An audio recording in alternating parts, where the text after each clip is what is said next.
What to do in front of someone having a respiratory failure? The inability of the lungs to give enough oxygen to the arterial blood and then to the cell and tissues, plus not preventing CO2 retention, is the definition of a respiratory failure. The diagnosis is positive in a number of ways. Dyspnea is a significant symptom that may be acute or the result of an outbreak of chronic dyspnea. Furthermore, there may be also some additional accompanying symptoms like fever in the case of infection, chest pain and cough. During your physical examination, look for bradypnea, a respiratory rate below 15 cpm, or tachypnea, a respiratory rate above 25 cpm, to classify the severity of the respiratory failure. In addition to that, there may be some signs like alterations in the consciousness or coma, as well as some hypoxemic symptoms like cyanosis, tachycardia, or even bradycardia. Paraclinical examinations are essential in some cases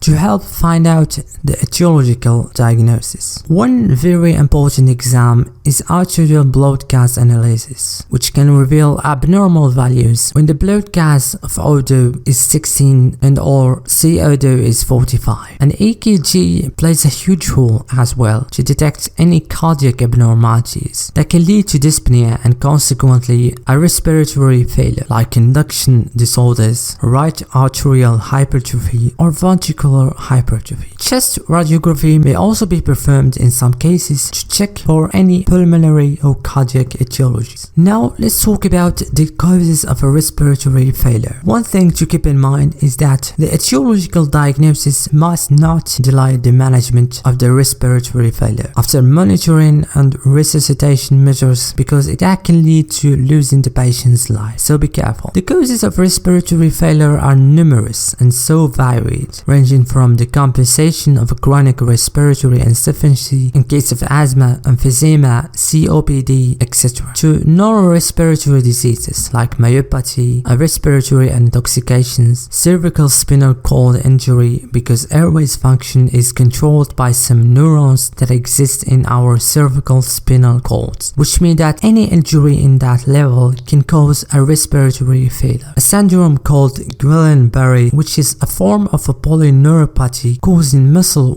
weaknesses that can also affect respiratory muscles, leading to a respiratory failure, as well as a pulmonary parenchymal diseases. And finally, or not finally, vascular diseases such as pulmonary embolism, which is an emergency that we will discuss in another video. Airways obstructions like Quincke's edema, which is defined by a swelling due to an increased vascular permeability and an extravasation of intravascular fluids, as well as tumors, foreign bodies inside the airways, especially in babies or young patients. Severe acute asthma exacerbation can also lead to a respiratory failure. And don't forget some pleural affections like pleurisy, water or liquid in the pleural space, hemothorax or blood in the pleural space, and finally pneumothorax, as we discussed early in some videos. Keep in mind that there may be some other etiologies, so that depend on symptoms and the paraclinical examinations. The treatment involves several essential steps, and the first one is placing the patient in a semi-sitting or sitting positions with appropriate monitoring and ensuring that the airways is clear and open. Oxygen therapy is used to achieve specific goals, which means to keep the saturation of oxygen above 90%. Artificial ventilation can be performed non-invasively, and this technique is used to keep continuous positive airway pressure inside the lung, or invasively requiring orotracheal intubation in certain cases, like cardiac pulmonary resuscitations for airway protections in case of coma, a failure of the non-invasive ventilation,